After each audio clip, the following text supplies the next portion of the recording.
Hello guys, welcome to the channel. It's TPM5 with another NBA video. In this one, I'm going to be talking about three NBA trades that have been circulating throughout the league over these last few days. So without further ado, let's get started. The first trade I'm going to be talking about is Domantas Sabonis heading to Golden State. Now in this deal, it would see Sabonis obviously end up in Golden State, and the Warriors would send Bjelica, Toscano Anderson, Wiseman, Moses Moody, two first round picks, one lottery protected in 2025 due to the step in rule. They can't trade their pick next year, and a second, and obviously netting them Sabonis and a second round pick in 2023. Now, this move allows the Golden State Warriors to become title favorites in terms of talent on their roster while keeping Andrew Wiggins, who's been their second leading scorer this season. It'll give the Pacers Wiseman and also Moses Moody alongside some draft picks as well. So it gives them a lot of capital when it comes to bringing in youth to begin their rebuild that their ownership has all but committed to. Now, the Pacers this season aren't as good as what they should have been. Despite adding Rick Carlisle, it is worth noting that Malcolm Brogdon and a few of their starters have had some injury issues, but they're just not going to be good enough to make the playoffs, and they're actually closer to the Detroit Pistons in the standings than they are than making the play-in. Now, Domantas Sabonis, throughout his 5 seasons in Indiana, has averaged 16 points, 10 rebounds, and 4 assists. However, this season, he's averaging 19 points, 12 rebounds, and 5 assists, and might as well say it now too, he's one of the better passing bigs in the league, which does fit into what the Warriors do. He's also not a liability from the three-point line, as he shoots 33% from that range, and overall shoots 58% from the field. Now, the Golden State Warriors are better than what many people expected them to be after a loss in the play-in. They're currently 14th in offensive rating, however they're first in defensive rating, which has been a bit of a change in tune for them, as they're mainly, when you think of them, you think of offense. So adding Sabonis, a five-man that can shoot, and also, set screens and be one of the best pick and roll players in the league, it'll also make them, a very modern team when it comes to a center that can shoot and also defend at an okay level, a passable level, and it gives them some more creativity when it comes to their lineups. Now, just a quick break before I continue. I make NBA content 2 times a week. I'd heavily appreciate if you like this video and also consider subscribing, and don't forget to comment as well. Now, before I move on, that Sabonis trade is rather unlikely, but it is a cool concept. Now onto the second trade of the video, which is Myles Turner going to Dallas. In exchange, the Pacers get Powell, Cauley-Stein, 2 first-round picks, one of them being top 10 protected from Dallas, and a second-round pick in this year's draft. That first was also from this year's draft as well. Now, most of what I said for the Pacers continues. They've been very disappointing. They haven't really lived up to expectations, and as such, they are looking to kind of start a rebuild.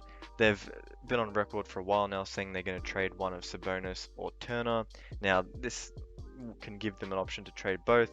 Now, the Dallas Mavericks this season have taken a big step up defensively. However, there have been some issues with them at the center spot, so getting Myles Turner shores up that position for them for the next 5-6 years.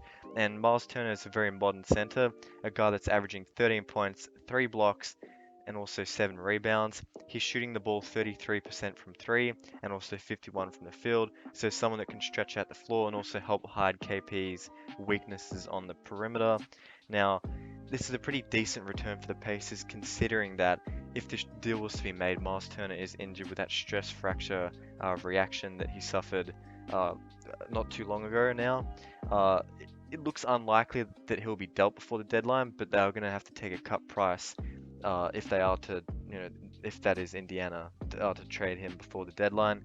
And obviously, the Mavs are looking great so far this season as well. They've definitely exceeded my expectations, especially in the defensive end, but they're 27 and 25th in the Western Conference. This move would really push them into, contention for a home court position, obviously a top 4 seed in the West to do that.